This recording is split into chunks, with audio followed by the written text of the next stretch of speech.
नमस्कार दोस्तों, मेरा नाम है राहुल और आप देख रहे हैं हमारी खास वीडियो सीरीज़ PDO यानी कि PHP डाटा ऑब्जेक्ट के बारे में।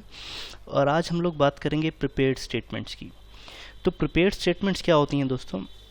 देखिए, अभी तक जो भी हम लोग क्वेरीज रन कर रहे थे, जो भी एग्जीक्यूट कर रहे थे MySQL डाटाबेस के ऊपर, हमने एक सिंपल सा फंक्शन दे रखा है DB ऑब्जेक्ट के ऊपर क्वेरी, और इसमें जो भी हमारी क्वेरी होती है हम लिख देते हैं और वो एग्जीक्यूट हो जाती है। For example insert into users, जो हमने पिछले वीडियो में भी की थी।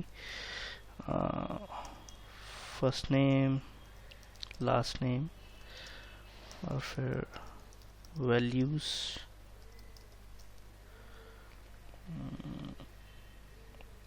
क्या देंगे हम,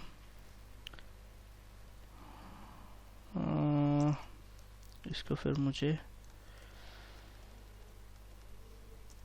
डबल कोट्स में करना पड़ेगा। अच्छा, मान लीजिए ABC XYZ। अभी तक हम लोग ऐसा कर रहे हैं और इसको मैं एग्जीक्यूट करूँगा तो मेरे हिसाब से कोई एरर भी नहीं आना चाहिए और हमारी ये वैल्यूज़ भी यहाँ पे इंसर्ट हो गई होंगी। देखिए, आ गई ABC और XYZ। लेकिन यहाँ पे एक फ्लॉ क्या है, एक इशू है। मान लीजिए अभी तो हम लोग यहाँ पे स्टैटिकली वैल्यूज़ लिख रहे हैं, लेकिन जब आप एप्लीकेशन बनाएंगे तो उसमें आप डाटा खुद नहीं लिखते हैं, वो कहीं ना कहीं यूज़र इनपुट से आता है। गेट वेरिएबल से आएगा, पोस्ट से आएगा, किसी ने फॉर्म सबमिट किया तो पोस्ट से आएगा। कोई URL अगर आपने लिंक करके दे रखा, मान लीजिए किसी की प्रोफाइल दिखाने के लिए, तो वो आप उसके URL में ID लगा देंगे और फिर यहाँ क्वेरी रन करते हैं कि सिलेक्ट ऑल फ्रॉम दिस, फिर ID is equal to $_get में और ID का नाम। तो कुल मिला के जो भी है डेटा आता है वो यूज़र की साइड से आता है। तो उसमें एक बहुत बड़ा रिस्क होता है SQL इंजेक्शन का। अब SQL इंजेक्शन क्या होता है, अगर वो आपको नहीं पता तो आप प्लीज़ कमेंट्स में छोड़िए, फिर मैं कोशिश करूँगा कि SQL इंजेक्शन पे भी एक वीडियो अलग से बनाया जाए। बेसिकली SQL इंजेक्शन होता है क्वेरी मैनिपुलेशन। अब वो काफ़ी डिटेल हो जाएगी, उसमें हम लोग अभी नहीं जाते हैं। तो उसका सोल्यूशन ये है कि हम लोग यहाँ पे पहले इसको डायरेक्टली एग्जीक्यूट करने की बजाय हम लोग पहले एक स्टेटमेंट प्रिपेयर करते हैं। ये जो MySQL की लैंग्वेज में इसको बोला जाता है कि फिर यहाँ पे आप फंक्शन कॉल करेंगे प्रिपेयर, और ऐसा करने पे, और जब ऐसा करते हैं यहाँ पे आपको ये वैल्यूज़ देने की ज़रूरत नहीं है। इसकी जगह पे आप लोग प्लेस होल्डर दे देते हैं। मान लीजिए फर्स्ट और लास्ट, ये कॉलन के साथ आते हैं, इस चीज़ का आपने ध्यान रखना है। और ये सिर्फ इंसर्ट में नहीं, आप सिलेक्ट में भी वेयर क्लॉज में लगा सकते हैं, where ID is equal to, और कॉलन के साथ आप प्लेस होल्डर दे दीजिए। या अपडेट करना है, डिलीट करना है, किसी भी तरह की क्वेरी में आप लोग इसको यूज़ कर सकते हैं। और ये फिर एक ऑब्जेक्ट रिटर्न करता है स्टेटमेंट का, PDO स्टेटमेंट। अभी अगर आप इसको रन करेंगे, देखिए इसको मैं रिफ्रेश कर रहा हूँ। अब यहाँ जाके देखिए,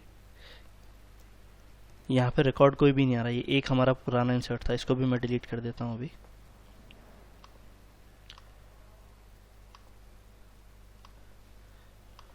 ठीक है, और अब मैं इसको फिर से रिफ्रेश करता हूँ।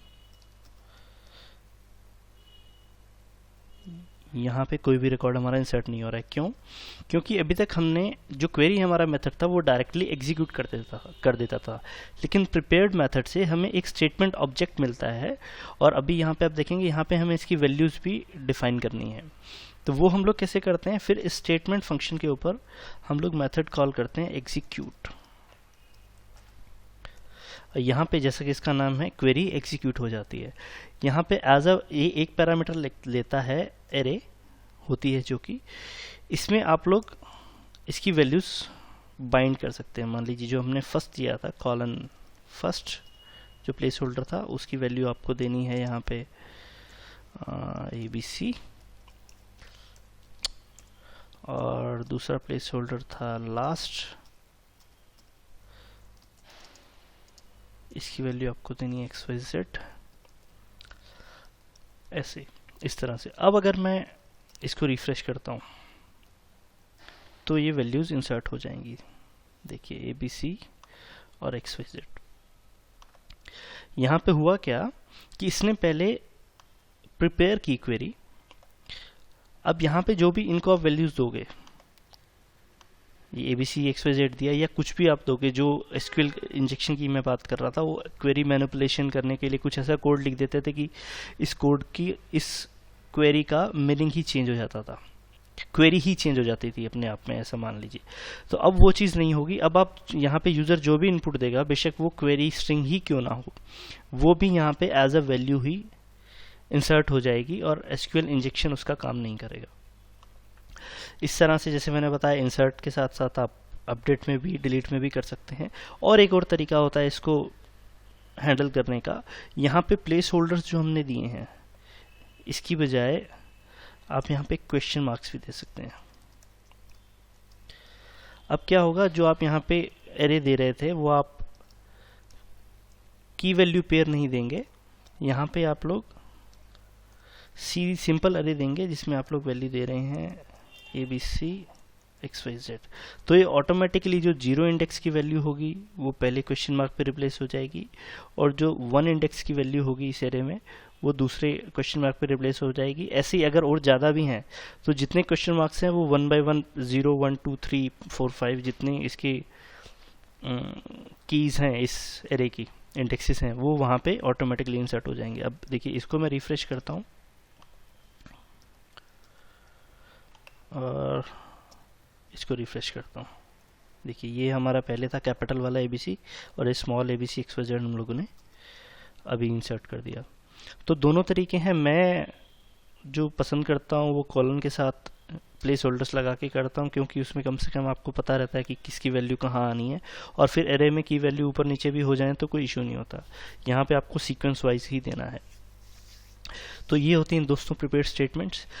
मुझे उम्मीद है कि आपको पसंद आएगा ये वीडियो। अगर वीडियो पसंद आए तो इसे लाइक ज़रूर कीजिए, और हमारे नए वीडियोस के लिए आप सब्सक्राइब कर सकते हैं हमारे YouTube चैनल पे। मिलते हैं नेक्स्ट वीडियो में, तब तक के लिए बाय बाय, नमस्कार।